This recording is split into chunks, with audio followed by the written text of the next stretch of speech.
Good evening. Thank you all for being here. My name is Matthew McLaughlin. I'm the campaign coordinator with the Illinois Network for Pretrial Justice. We are super excited to have you all here for pushing for pretrial freedom, celebrating 2 years of the Pretrial Fairness Act. That's right. This week marks 2 years since Illinois enacted the Pretrial Fairness Act and brought an end to the money bond system. The idea that people were being charged for their freedom while awaiting trial, which thankfully now for 2 years has no longer been the case. This historic civil rights legislation was made possible because of thousands of everyday people that came together across our state to say that we were not going to take this anymore. The Illinois Network for Pretrial Justice played a central role in getting the law passed. Our network is made up of more than 40 community, faith, and policy organizations that have been working for nearly 9.5 years to end money bond and dramatically reduce pretrial jailing in Illinois. So you might be asking yourself, why did a group of people spend nearly a decade working on this one issue? Well, prior to the Pretrial Fairness Act, nearly 250,000 people were incarcerated every year in our state's jails. 75% of those people were there pre-trial, meaning that they were legally innocent and simply waiting their day in court. The vast majority of those people were there not because a judge thought they were too dangerous to return to the community, but simply because they didn't have enough money to buy their freedom. There were vast racial disparities as to who was being impacted by that system in nearly every county in our state. Cook County, home to the state's largest court system, has a Black population of less than 25%, and more than 75% of the people being incarcerated in Cook County Jail were Black. This wasn't just an economic justice issue. This was a racial justice issue. In Illinois, a felony case can take anywhere from 1 year to 2 years to resolve. In that time, countless people had lost their jobs, housing, custody of their children. Families were pressured into giving up college funds, refinancing their homes, and selling cars to pay a ransom in order to bring their loved ones home while they were awaiting trial. Prior to the law's implementation, we heard lots of fear-mongering about what the impact of this law was going to be. Will County State's Attorney Jim Glasgow said at one point that this law was literally going to cause the end of days in our state. Donald Trump's largest Midwest donor, Dick Uihlein, spent nearly $30 million pushing misinformation to try to scare Illinoisians out of supporting the Pretrial Fairness Act. Not only did that fear-mongering not work, 2 years later, we're seeing that it was nothing more than racist misinformation. In the first 2 years that the law has been in effect, we have seen reductions in violent and property crime throughout Illinois, in both urban and rural communities. In Chicago, our state's largest urban center, we're seeing historic drops in violence. Right now, we are on track to have fewer murders in the city of Chicago this year than in any year since 1965. So again, this idea that ending money bond, giving people their pretrial freedom, their constitutional right to the presumption of innocence was somehow going to make us less safe was nothing more than a lie. 2 years into implementation, we continue to see judges spending more time with pretrial release decisions than ever before. Prior to the Pretrial Fairness Act, under the money bond system, there were pretrial hearings that were lasting as little as 30 seconds. So in that time, a judge was hearing information from a prosecutor, a little bit from a public defender, and them setting a dollar amount on somebody's freedom. Today, the courts are spending anywhere between 10 and 20 minutes on these hearings, although in some instances, they're lasting much longer. I saw a hearing in Champaign County earlier this year that lasted nearly an hour. These decisions are also more transparent and reviewable than they were under the money bond system. So whereas the old system the hearings ended with a judge just giving out a dollar amount, today, a judge actually has to put their reasoning for releasing or detaining a person on the record at the end of that hearing. And most excitingly, in addition to all of the people who are now able to return to the community while awaiting trial without having to purchase their freedom, we're keeping millions of dollars in our state's most marginalized communities.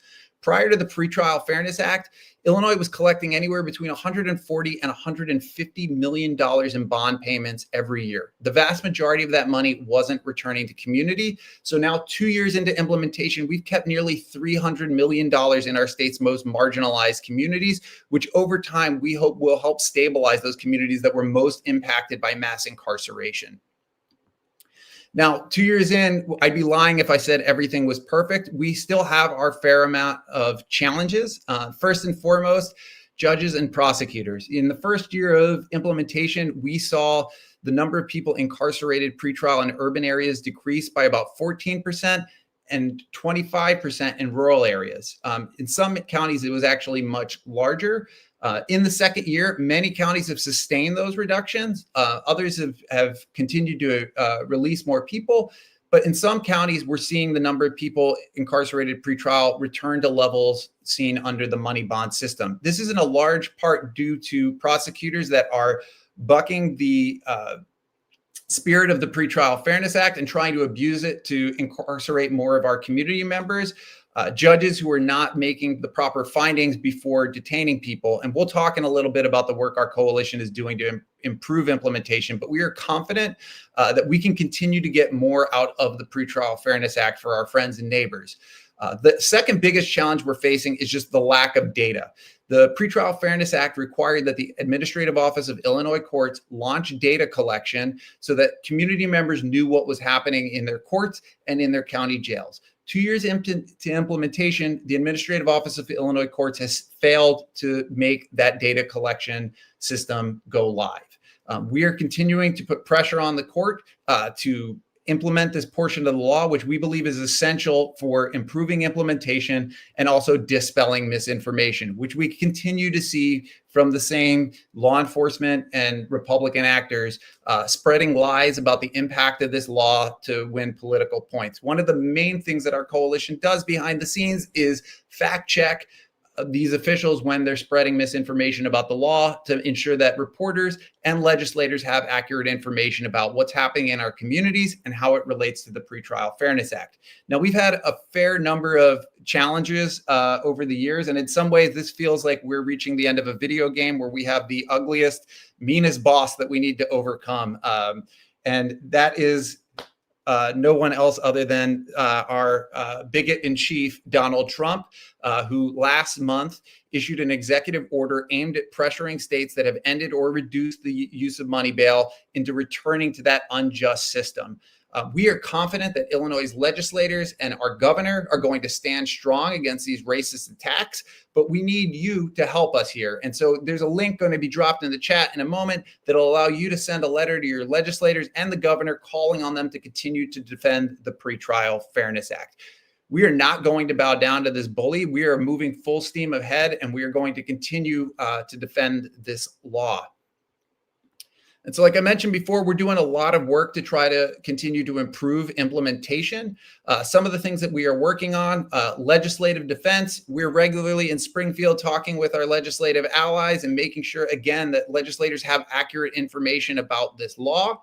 We're doing court watching to help hold judges and prosecutors accountable to the Pretrial Fairness Act. We just finished a round of court watching in Cook County about 2 months ago with over 60 community members that went into court to track what was happening. And we'll be releasing a report with those findings later this fall and expanding court watching to other communities across the state. So be on the lookout for opportunities to get involved with that. We're taking the information that we're collecting to stakeholders to have conversations about how they can improve implementation and ensure that we are winning the pretrial freedom of more of our community members. You know, at the end of the day, we've always said that our target was ending money bond, but the real goal here was pretrial freedom, which we are committed to getting everything we can out of the Pretrial Fairness Act. We are continuing to do community education like this event tonight. And we're trying to push pretrial justice forward. We don't want to be standing still. We want to be winning more for our communities. And that's why this past legislative session, we worked with our legislative allies to pass the FAIR Act, legislation that will create a statewide Office of Public Defense, which we believe over time will continue to improve the implementation of the Pretrial Fairness Act. We also were able to get the legislators to include the Pretrial Success Act in the state budget. This program is going to increase access to voluntary substance use treatment, mental health care services, and so much more for people awaiting trial. You're going to hear about those initiatives and so much more this evening. And so without further ado, I'm excited to bring up our first panel that'll be talking about how Illinois is redefining community safety. And so I'm so excited to be joined by the people's champion, State Senator Robert Peters, David Hogg from Leaders We Deserve, and Tonia Hill from the Triibe. And I am going to hand it over to y'all. All right. Thank you. Hi, Senator Peters. Hi, David. How are you guys doing today? Good. How are you? I'm well. Thank you. It's a pleasure to be with you all tonight. I want to know if we're ready to get started with some questions. Absolutely. Okay. So from the moment the Pretrial Fairness Act was passed into law, Republicans and law enforcement officials claimed that the ending the use of money bond in pretrial release decisions would make communities less safe. Senator Peters, it's been 2 years since Illinois enacted the law, and it appears the purge never arrived. Do you think it's fair to say the Pretrial Fairness Act is making communities safer? If so, how?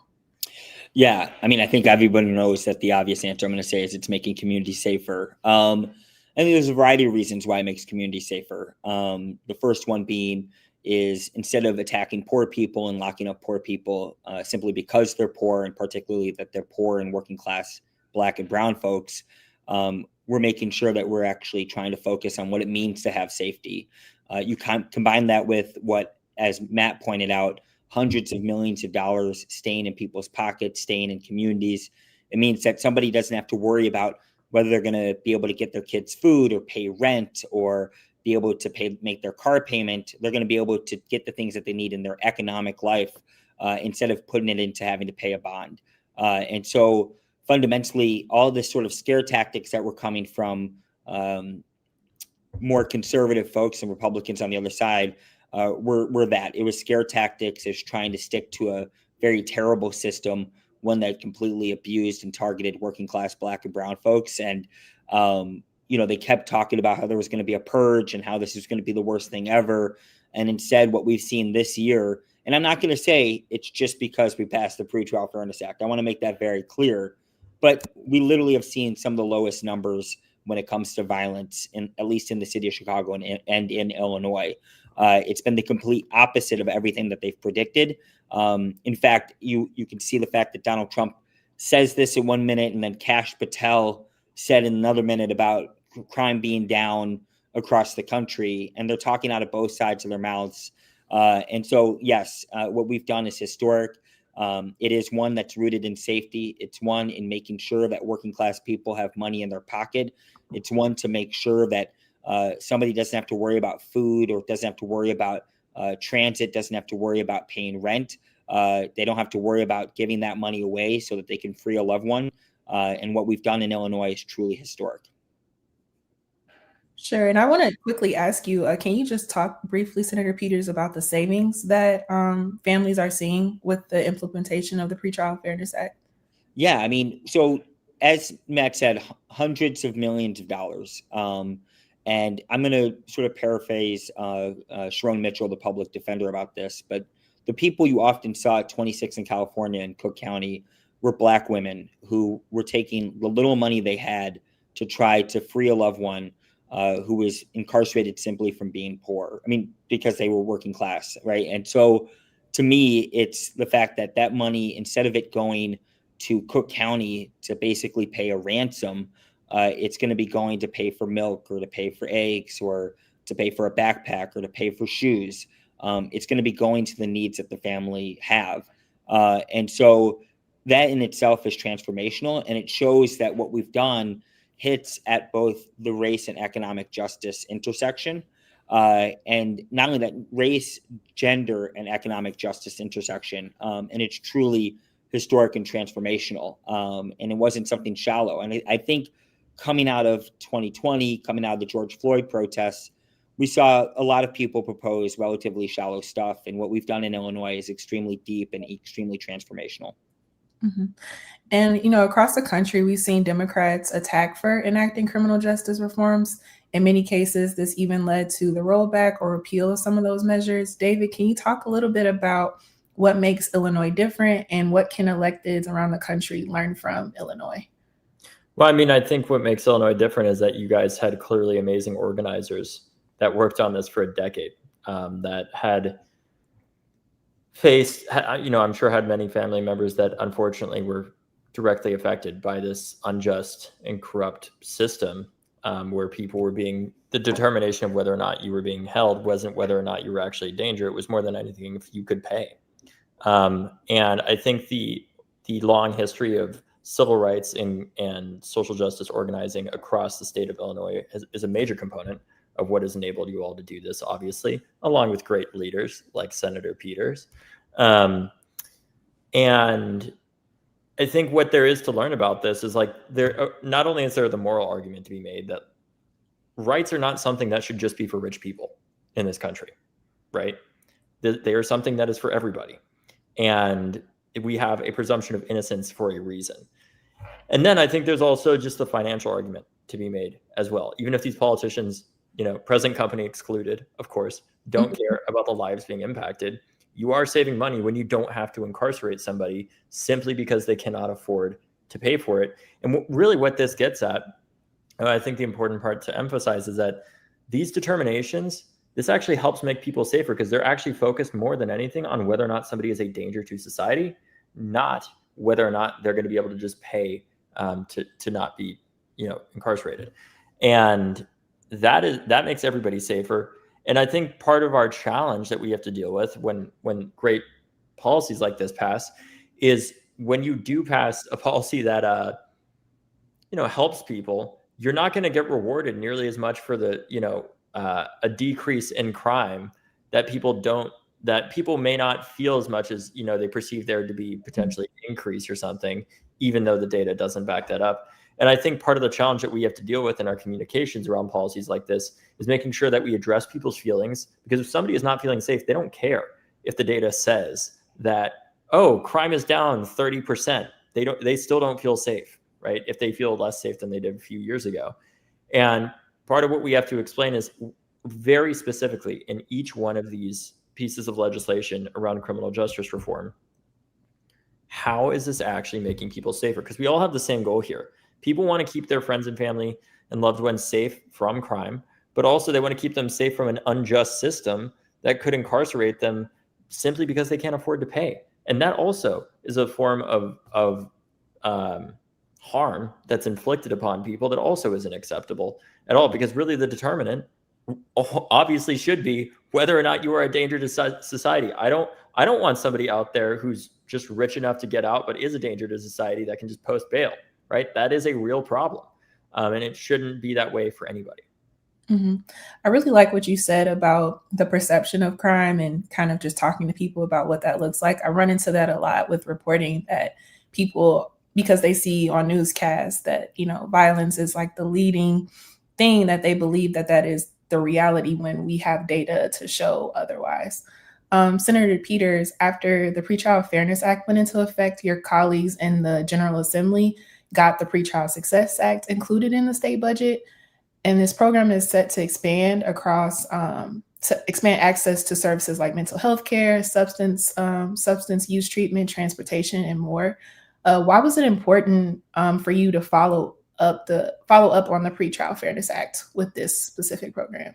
Yeah, because I think when we talk about safety more broadly, as we've just been talking about, it's usually relatively shallow. The news is always playing the scariest thing. We're not actually getting to the deep level. I don't want to say everyone says root causes, but to the deep root of the issue. And that is that if you're not providing people with the things that they need in their life, you're actually creating an unsafe situation. And so it's not just that you are ending the idea of holding someone because they're poor. We moved out of that system. Now we need to actually provide them with the systems that allow them to get where they need to go in life and to be able to participate in society like they need to, right? So giving them support. And so to me, it's kind of like the idea of what does it mean to have a village and how does it mean to have a village have your back? It's not just in isolation or individualized in the fact of throwing you to the wolves. It's saying, okay, you're not going to be held pre-trial. Here's all the things that you can get in terms of services that allow you to live your life as fully as possible. And so to me, this is a start of transforming our pretrial justice system. And, we'll get to in this conversation about the FAIR Act, but we're literally transforming what is Illinois in pretrial. and one that says it's not based off of just incarcerating you and throwing you in jail and throwing away the key. It's about making sure that you have what you need, wrapping our arms around you, making sure that if you're going to struggle to come back to court, like, what does it mean to actually engage with you as a human going through things in life, whether it's your kids and your family and maybe the struggles that are going on there, whether it's the fact that you're struggling with mental health issues, and because you're struggling with mental health issues, you're also now struggling with substance abuse issues. What does it mean to make sure that we're providing you with the care that you need, so that when you're participating in the world, you have that support, even though it wasn't there leading up to the day that you came to court, right? And so to me, it's transforming what does it mean to have safety, and what it means to have safety is to provide people with that care and dignity. And the other one I'll say, which is very important, is I'm in Cook County. Mm-hmm. Cook County has a lot of resources. Some of these resources don't exist in smaller counties throughout the state. And oftentimes you hear that we can't do one reform because of said lack of a resource, but never a proposal to get the resource, and never support from those people who say that to fund that resource. This is a way for us to make sure that counties, not like Cook, smaller counties or downstate counties, have these resources. And I think it's the start of something. We need to do this at a much larger scale, and we need to continue to be bold on this. But it's, I think, an amazingly good start, and it's been very successful, and we want to make sure that we continue to invest in it. Mm-hmm. To transition, David, you kind of talked about this before, kind of what community safety looks like. So, Democratic lawmakers have conceded to Republicans, allowing them to dominate and shape conversations about crime and community safety. But for you, you mentioned the perception of violence, but what other things would you use to redefine like what true community safety looks like? Well, I think one of the things that we have to talk about is I think we need to reverse engineer a lot of the excuses that we hear about why, the same excuses we're given all the time about why we can't fund violence intervention programs, or why we can't do this, or why we can't do that. Republicans love to say, well, we just can't pay for that. We can't afford that. We can't afford that, over and over and over again. And I think we need to ask them, how can we afford it? How can we afford to incarcerate people that, haven't even gone through their trials, right? And say that is the best system. How can we justify the fact that we are going to allow dangerous people out that are wealthy just because they can afford to get out? How can we justify that? And I think the other thing that we need to talk about is a holistic approach to every issue of crime. The one that I think, of course, most of is gun violence. And with that, what we need to think about is like the capability and intent, right? The capability of somebody being able to get a firearm, right? How do they get that gun? And also, why are they pulling the trigger? Not just one or the other. I still care if somebody's dying, if they're stabbing because they stabbed someone, just as much as I care if they're shooting them, right? And what we need to address is, in most communities, the safest communities in this country, the thing that they have in common isn't necessarily that they have the most insanely strict laws around crime. It's that they have the most resources. It's really not that complicated, right? If you have opportunity in a place like Parkland, Florida, we don't have shootings on a daily basis because we have the strongest gun laws in the country. It's because the median household income is well over $120,000 a year in that community. They have resources. They have a good public school. They have all of these different things. And we know that people are just not naturally, the vast majority of people are not naturally predisposed to go and commit crime or go and harm people. They are pushed to that place by these unjust systems. And what we have to address with Republican colleagues and Democrats is say, even if it's not in a state like Illinois where Democrats have a trifecta, if it's in a state with a divided state legislature, or it's in Congress, it's to say, look, even if we can't agree on X, Y, or Z things, let's figure out what we can agree on and actually move that legislation forward, because we know not only is it going to help save lives, it's also going to help save money for the government, which unfortunately is the one thing that these politicians and Fox News and a lot of these other people care about at the end of the day. It's not lives, it's just money. And there is an argument very, very uniquely here for both to be made. It is a lot cheaper to invest upfront in getting somebody a job and getting them counseling and getting them wraparound social services and teaming them up with like a public defender's office, for example, than it is to incarcerate that person for the rest of their life, have them leave the system, not be able to get a job, and then continue the cycle of incarceration over and over and over again, all as taxpayers are paying millions of dollars to incarcerate that person instead of just paying a little bit upfront to help get them the resources they need so they don't feel the need to pick up a firearm. Mm-hmm. And, to that point, I was thinking a lot about what Matt said at the top there about what is coming down from the president about reversing some of the states that have no cash bail. But is there anything else do you think that is missing from the conversation that Republicans are getting wrong about what the Pretrial Fairness Act is, Senator Peters or David? I mean, I think it's just, I think David said it best. Safety is not actually that complicated. What's complicated is people. And that is the fact that, like, you give people good life, you give people good health care, you give people good housing, you give people the ability to get from one place to another, you give people good education, you've got yourself a safe community.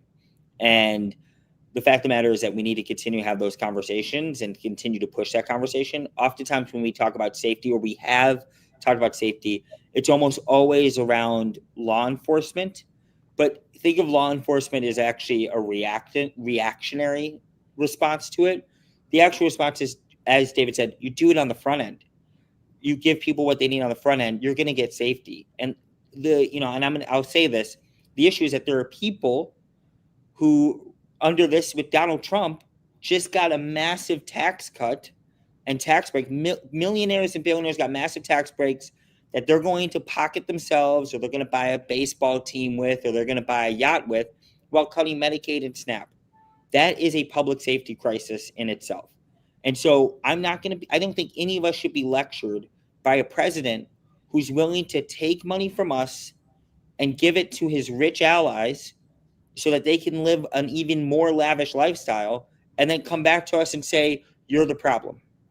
Mm-hmm. It's just not true, and I don't think it's acceptable. And so I think about the Pretrial Fairness Act of saying, no, that money that you have in your pocket stays in your pocket so you can pay for the goods that you need, and it's not going to come to the county government to use to spend on that same system that's locking up your loved one.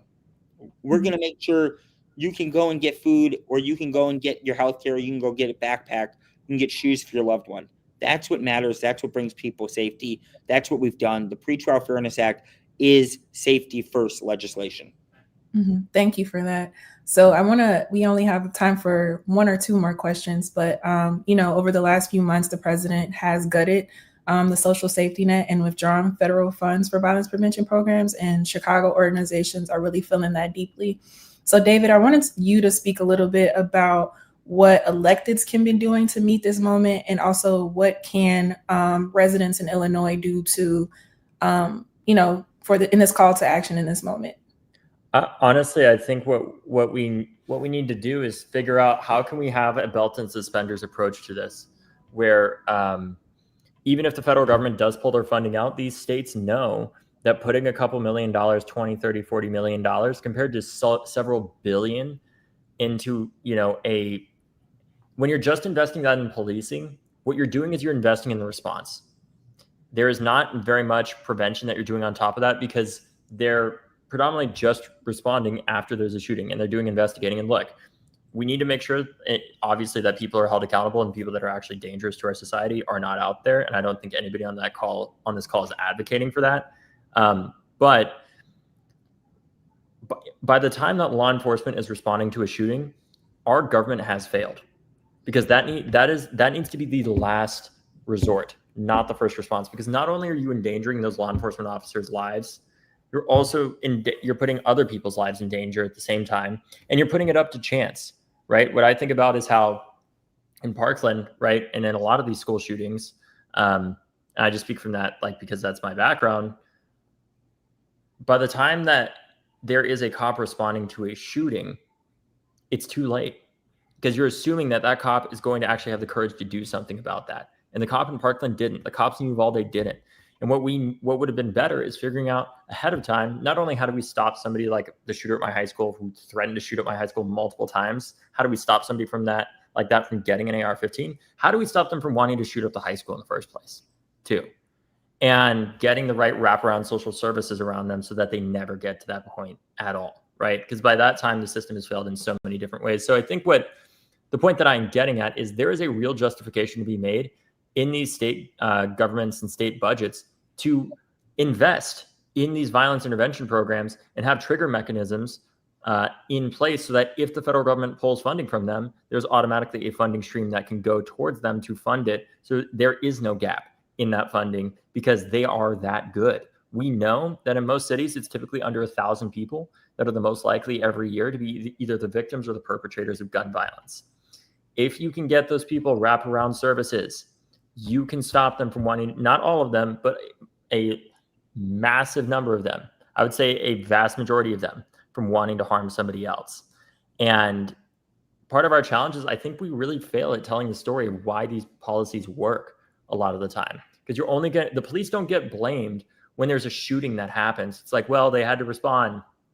But they aren't getting blamed the same way a violence intervention program gets blamed. When somebody who is in that program, inevitably, because sometimes human beings fall through the cracks, or sometimes they just aren't, no amount of resources is going to fix them, they do get blamed. And there's a ridiculous double standard in that. And the response when the police fail to respond to a shooting is not to cut their funding, it's to actually increase it, right? But with violence intervention programs, we actually see the opposite of that, where it is used to justify defunding them. And it's absolutely abhorrent and ridiculous. So we're coming up on the end here, but Senator Peters, I'm going to challenge you and ask if you could talk about the FAIR Act and just say how this is redefining community safety, but if you could maybe 3 main points you would, if you were trying to convince, a young family member about this, what would you tell them in 3 quick points about the FAIR Act and how it's redefining community safety? Of course. Let me just say thank you to both of you for being on and for doing this. Just really grateful.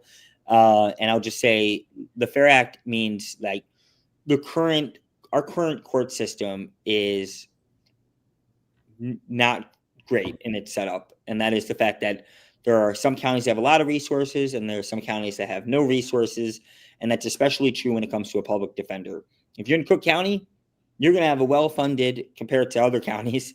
I know the public defender's office is watching, but you're going to have a well-funded public defender compared to someone else that doesn't have any public defender, or they have maybe one public defender that's available. And to me, that's ridiculous. You're not going to get the representation you need. And so for us in Illinois to start moving towards a statewide public defense system, I think it's transformational, but it shouldn't be. It makes us, we are currently one of 2 states that doesn't have a statewide public defender system. It moves us to the 21st century instead of the 19th century. And I think what it means is that now somebody who has to go before our court system is going to be able to have far more fairer and better representation that actually is going to look out for their needs. And I'll end on this little story. I have a friend. He's someone who I know, pretty well. This is a person that went through our court system. He was a teenager, extremely intimidated, extremely scared. He was threatened by both a prosecutor and a judge. And the reason why he was able to get where he is in life and turn around his life is because he had a lawyer by his side who looked out for him.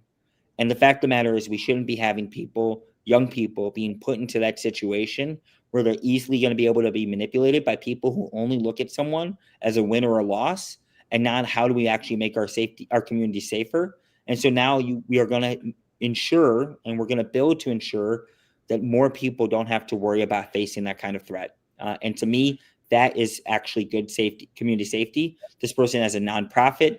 They're a personal trainer. They whoop my ass when I'm in the gym. That is what we need more of in this world. He's an amazing leader, and he could have ended up spending 30 years in prison, and he didn't, because there was someone in that courtroom with him who guided him in when he was facing a corrupt judge who was trying to throw him behind bars. To me, that's transformational. That's safety. And why is it that in the richest, most powerful country in the world, we have the dumbest, worst safety system for anybody this powerful, this rich? I appreciate you taking the time to explain give that example. Senator Peters, David, thank you so much for your time and for answering questions. I appreciate it. Thank you. Thanks again for joining us. We are going to bring up our next round of folks to talk about the Pretrial Success Act. I'm going to bring up Jersey Shabazz of Access Living, Joel Johnson of Task, and Katrina Baugh of Radical Hospitality Ministries. Take it away, Jersey. Thanks, y'all. We're going to talk a little bit about the Pretrial Success Act. This is really a grants pilot program, and the purpose of the act is to create a comprehensive approach to ensuring that folks that are on pretrial have access to services. This act is fundamentally about investing in people through support services and making communities safer. I'm going to give a quick update on where we are. We're going to turn it quickly over to our guests to talk a little bit about some of the services that they're going to be provided. So right now we have 3 counties that are up and ready across the state of Illinois, ready to serve people. Through this act, we have secured $3.5 million, and IDHS in the following year is going to be setting up infrastructure for community councils.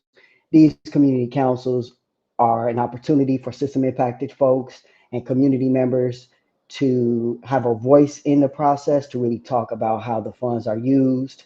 And so we'll be sending out information about that. And the last point that I want to bring up is the second year funding right now, it's not guaranteed. And so we're going to be working with everybody in the network to help us secure funding for these programs and services and full implementation for the next fiscal year. So be on the lookout for opportunities to engage, and also the sign-on letter that's going to be coming. All right. So Joelle, Katrina, thank you both for being with us. So tell us a little bit about your services, the organization that you all work for are going to be offering, and when will folks start receiving services? Great, Katrina. All right. So, hey, I'm Katrina. I'm with Radical Hospitality Ministries. We are based in DuPage County, and we are a nonprofit organization that until the Pretrial Success Act passed, we were helping folks being released from prison to connect to services that they need upon their transition back to the free world. And so it made a lot of sense for us to just kind of pivot and expand our network of resources and community partners to now serve people who are also being released from jail. So while the most essential part of the Pretrial Success Act is the intention of getting people back to court and making sure that folks aren't inhibited from returning for their court dates or being issued a bench warrant because they don't have transportation or can't find childcare. The reality of what we can provide for folks when they encounter us is much more expansive. So we do definitely do transportation, childcare, but we also try to connect folks with healthy food and nearby grocery programs. We do housing connections for folks, education, employment, substance use treatment, mental health care. It's the things that we can help folks with are really, really broad through this act. Again, thanks for having me today. Joel Johnson with Task. Task Treatment Alternatives for Safe Communities. We're in our 49th year of providing alternative to incarceration services, primarily through substance use treatment. But over the course of those 49 years, as we've become embedded in court systems throughout the state of Illinois, we serve all 102 counties. But for the Pretrial Success Act and the services, we're focusing on Cook County and Will County. So we will continue to provide support to population. Our experience is working with the justice impacted population. And so we'll continue to work with this population, persons who presented through the Pretrial Success Act, Pretrial Fairness Act, and be able to provide pretrial services not unlike what Katrina described: mental health, substance use, connection to food, employment, housing, transportation, as well as helping to navigate any other deep end systems that they may be connected to as a result of the stressors of life and the things that brought them to the attention of the criminal court. So we have offices. We have an office inside of the Cook County Courthouse, 26 in California, and directly across the street from the Will County Courthouse. And so we'll be rolling out and starting these services within the next 3 weeks. Exciting. Thanks, Joe. Thanks, Katrina. Can you talk a little bit about why it's important that the services you all are going to be offering are voluntary services? Yeah. Joel, you start this one. Yeah. Okay. No worries. Yeah, it's important. Self-determination is important. And we kind of talked about this once before, Jersey. It's important that it's been our experience also that people oftentimes accept better options, and they accept help, and they are seeking help. And so when presented with opportunities for self-improvement, they choose them over not choosing them, right? And so we think that it's important that people, when faced with this opportunity, decide and have the option to decide from an a la carte menu, if you will, the things that they need, to tell us what they need and tell us the best way to receive what they need. And we help build a model of care, a continuum of care around their availability and willingness. In a lot of cases, we want to force feed people. We're going to fix you. This isn't about fixing. This is about empowerment. And this is about not only this individual that we're working with, but it's about the family and the community in which they represent. And so in many cases, the volunteer, the opportunity to choose, that empowerment helps them not only receive those services, embrace them, but then turn around and share them with the community where they come from. And so this is more than about fixing someone, as I said. This is about creating opportunities that become exponential in their impact in the communities where we're serving. Totally. I think Joel covered it well. I'll just add that support, when it becomes mandatory, stops being support and becomes an obstacle. An obstacle at best, more punishment at worst. So we would love for we are happy that the things that we're able to offer folks are actually support and not, an extension of the system trying to make folks do stuff they don't want to do. Thank you both. I appreciate those thoughtful responses. From your perspective and expertise, do you think that the Success Act will, in fact, improve pretrial outcomes? Well, look, Matt talked about it in his opening comments.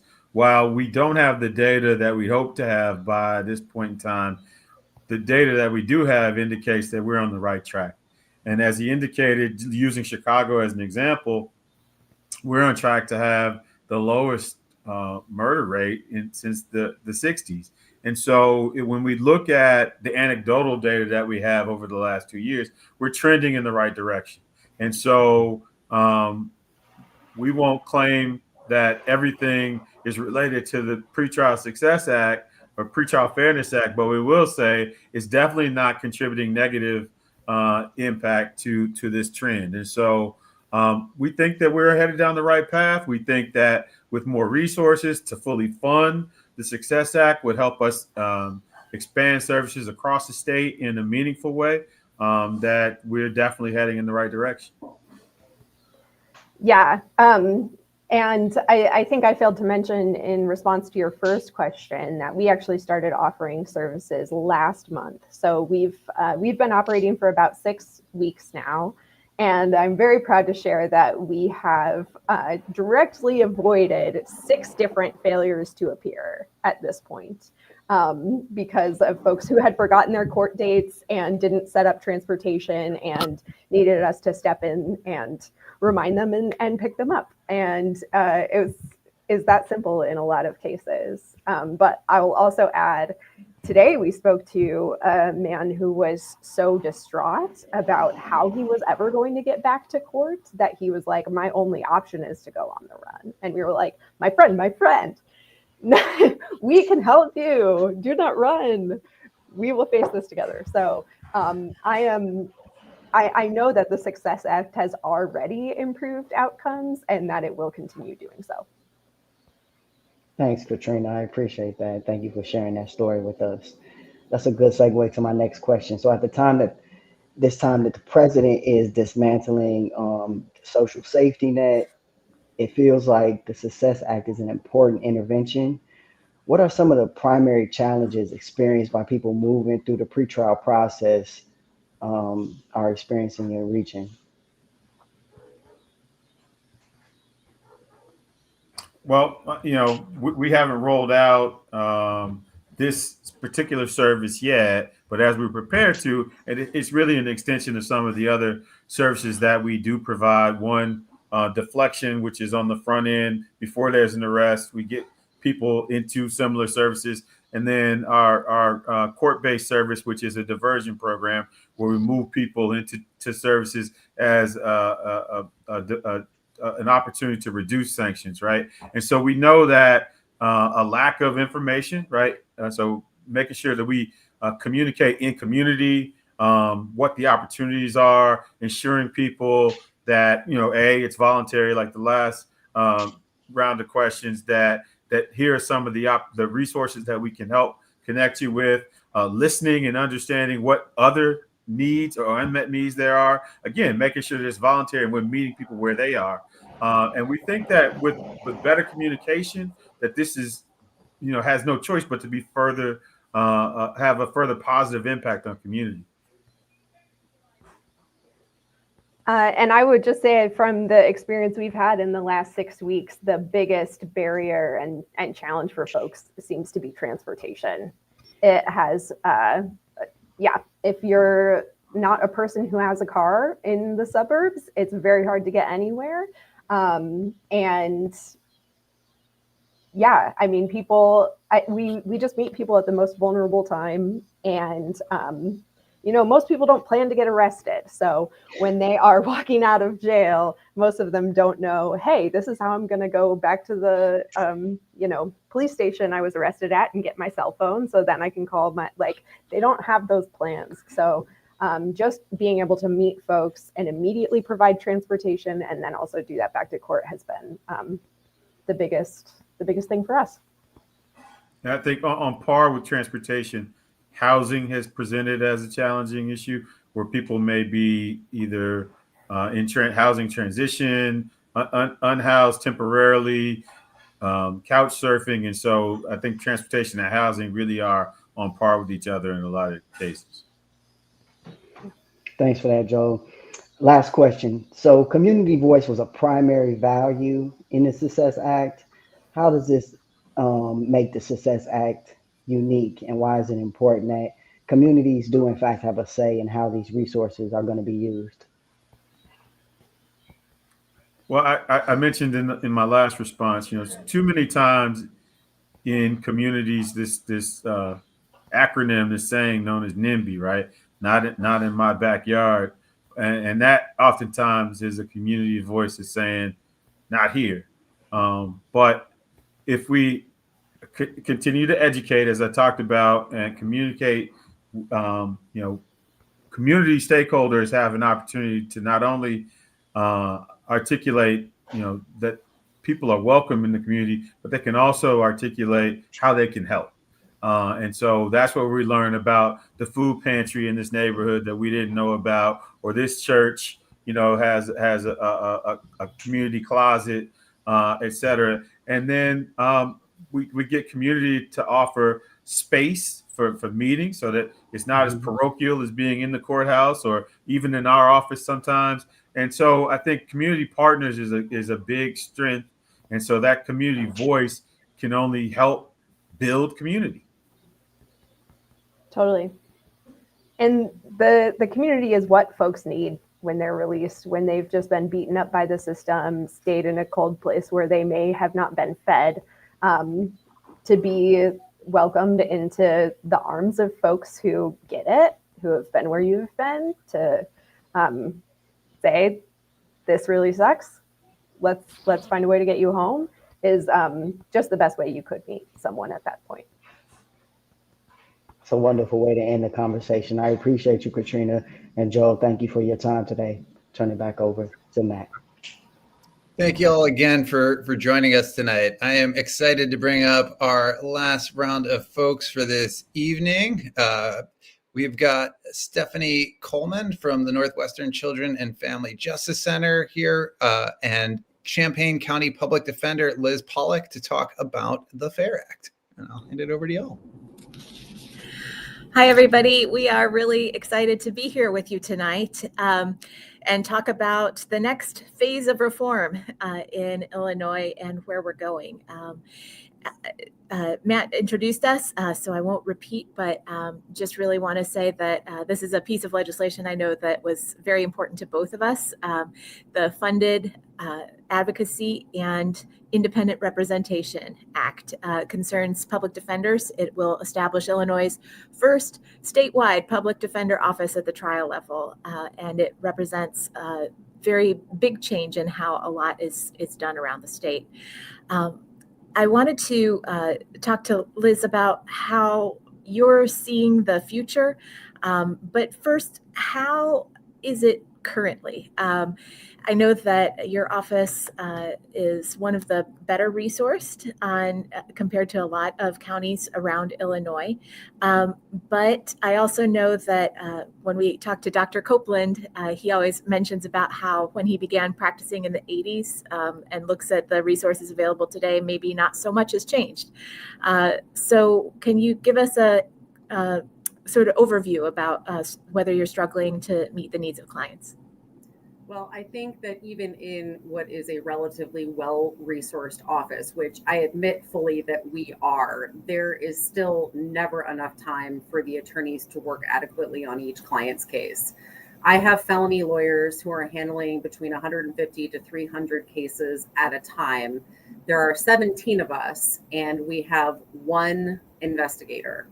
Whereas the state's attorney's office has entire police departments at their beck and call to do their investigation, to do their bidding, to dig up evidence, to process cases and prepare them for trial. And in comparison, we are relatively on our own. And there is not a single one of my staff that is not here longer than the number of hours that they are required to work, because in order to adequately represent our clients and maintain the level of communication that we need to maintain, it is physically impossible to get that done in a 40-hour work week. It's also physically impossible to get it done in a 50 or a 60-hour work week. But lots of us pull those kinds of hours, if not more. And so it is just what it does to the public defender staff is it becomes exhausting. And it's exhausting, even though we have all 17 of our open positions filled. Everybody is still overworked and exhausted all the time. And so that is what contributes to the level of burnout amongst public defenders. And that's why we hear that term burnout associated with our offices from time immemorial and continuing, because it gets to a certain point where people just can't do the work anymore without severe physical and emotional detriment to themselves. And they have to move on to look for something that's not going to be so difficult. That makes sense. It must really impact not only recruitment and retention, but client relationships in order, not having the time and the ability to meet with people. How important are client families to the pretrial release process and defending cases now that these hearings are more robust thanks to the Pretrial Fairness Act? Do you have time to consult with client families? How important are families to this process? Well, families are essential. And part of that reason, in addition to the fact that they are often the place where our clients go to stay when they are released, we need as stable and supportive of a family environment as we can get for our clients. Because as was mentioned in a variety of the previous talks, our clients will struggle with things like transportation back and forth to court, the ability to get to the services that are recommended when they're under the supervision of the statewide pretrial service office or being assisted by task. I mean, I think it's really hard for people to fully appreciate how difficult it is to make it to everything that you're required to make it to when you are part of a case in the criminal justice system. And I think it's really easy for people who have never experienced it to just say, oh, well, just do what you're supposed to do. You got an appointment, go to your appointment. Well, if your treatment provider is 20 minutes away across town and there's not a bus route, it becomes very complicated for you to engage in what is being asked of you to do. And so our client families, for our clients who are on pretrial release, are essential because they help with transportation, they help with stability, they make sure that our clients are reminded about their court dates, and they don't get failure to appear warrants and things of that nature.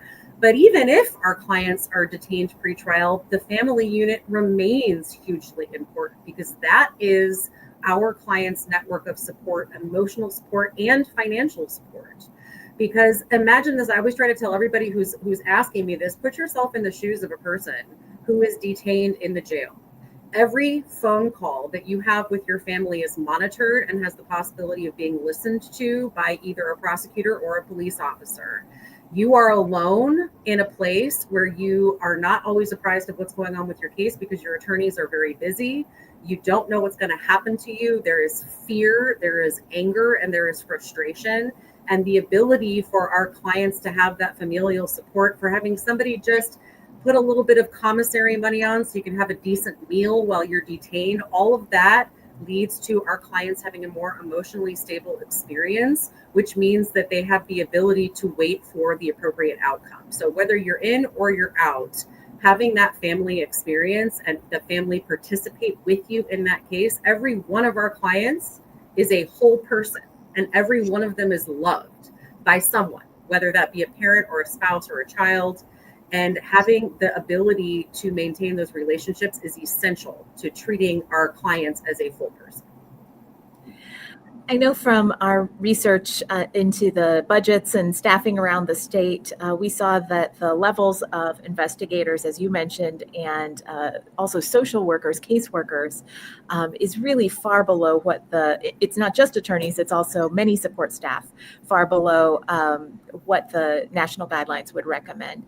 Can you talk a little bit about how caseworkers in particular could help, would they help with families? And also, I guess, how are they different from the current pretrial services people who are doing that type of a job?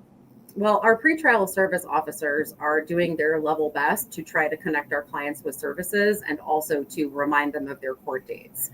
But it is not their client. They are not the one who is legally responsible for advocating for that person with regards to their case. And a criminal case is not, what lawyers are trained to do, what the public defender is supposed to do is to analyze the facts of a case in the context of the legal landscape and figure out whether or not there is a guilty or a not guilty, or what sentence is appropriate or what sentence you would advocate for. It's a really, actually, frankly, limited role in terms of what our training is as attorneys.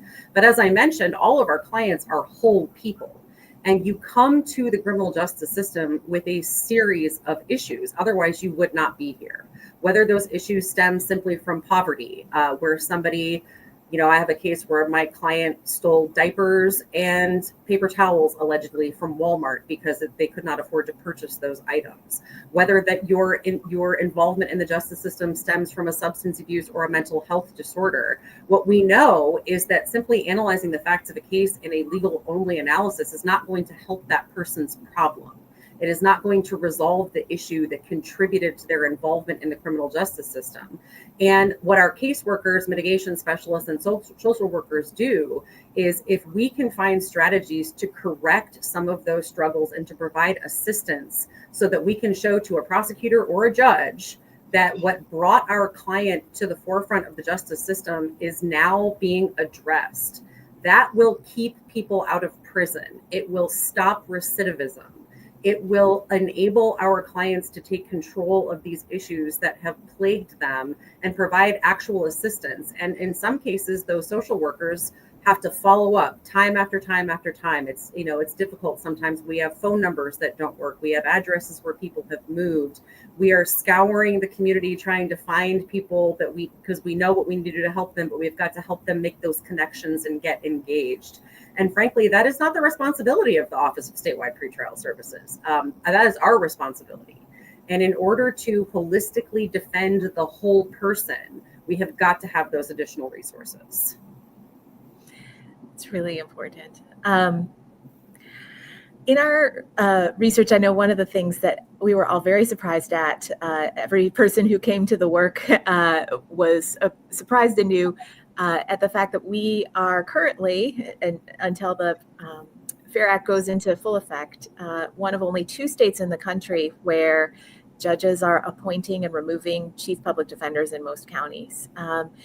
And, you know, in terms of building trust with your clients and building relationships and really making sure that you can let them know that you have their best interests, not only at heart, but as the top priority, according to legal ethics, right?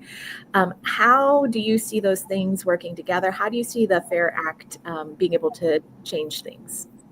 Well, right now, the way that Illinois public defense is structured, we are all kind of on our own. We all just exist in our own counties, and our funding is tied directly to how much money our county has available to give to us. So I've said frequently, I feel relatively lucky that the Champaign County Board has seen fit to try to support my office, even though I'd love to have additional support, but they at least understand the importance of providing adequate services to our client base. But there are a lot of counties that can't afford to do hardly anything for their public defenders, if there even is a full-time public defender. And so what I hope to see with the Fair Act, and what I think we will see, is that once we have a centralized support system where the state public defender is going to be able to survey, talk to, collect data from all of the various counties, we will finally have the data to support what everyone already knows to be true, which is that we are struggling, that we are tired, that we don't have enough lawyers, we don't have enough money, our clients suffer as a result of that. But we've never had anyone to unify us together to be able to make that case to the state, to be able to make that case to even our county boards, because, you know, all they know is what I tell them, which is that we're losing people and we're tired, but we have no data to back that up because there's no centralized data management system in the state of Illinois. So just the bare fact that we are finally going to be unified at the state level and have a person whose responsibility it is to address these issues to help us, because I'll tell you what, I don't have time to do that. I carry a full caseload myself and I work 80 hours a week. I don't have time to lobby my legislators or to work on data management and collection. I need help with that. And even though we are one of the most well-resourced counties, even so, chief public defenders have been very isolated in the state, and I hope that is about to change. It's really exciting times and really appreciate your work. I know we're running a little over, so I'm going to turn it back to Matt, but thank you so much, Attorney Pollack. Thank you. Thanks again to all of our guests and all of you for joining us this evening. We're so thrilled to have so many of you with us. Before we wrap it up, we want to share out some ways that you can get involved with the work, because after 10 years, we are not letting up. We are continuing to push forward. And so the biggest thing that we need from folks right now is to continue to spread that Action Network link that's being dropped in the chat, to send letters to your legislators and the governor calling on them to defend the Pretrial Fairness Act. Once you fill that out, please take a minute and to send it to a few friends and family members. We need legislators to be hearing folks from across the state. Be on the lookout in our newsletter for an invite to get involved with court watching in DuPage County later this year. If you'd like to bring us out to your community for an education event, we have an array of presentations that we can do, updates on the law, know your rights trainings, and more. You can just email info@nmoneybond.org to get one of those set up. We can always use support boosting our social media. I think, as we all know, these billionaires that have bought up social media sites are making it harder for progressives to get messages out to our bases. And so, it might seem like a small thing, but hitting that retweet button really does help ensure that we can reach more people. And then finally, if you're not a part of one of our member organizations, we actually have a Illinois Network for Pretrial Justice community group that meets once a night over Zoom. We bring together folks from all over the state that want to support pretrial justice work. There is a link being dropped in the chat now where you can sign up to join that organizing group and get involved with this work. We have made incredible progress in Illinois, but there is so much work to still be done.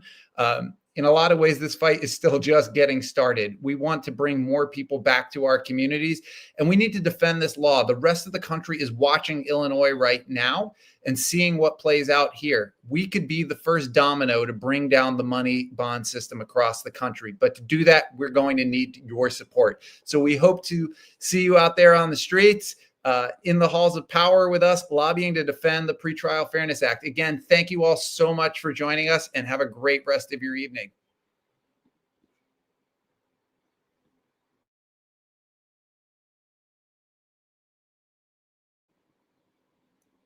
Oh, and one more thing. We wanted to give a thank you to Tonia Hill from the Triibe for joining us tonight. If you're not familiar with the Triibe, they are a Black-owned newsroom in Chicago that is bringing independent journalism where we need it. And so if you scan that QR code on your screen now, you can make a donation to the Triibe. Thanks again for being here.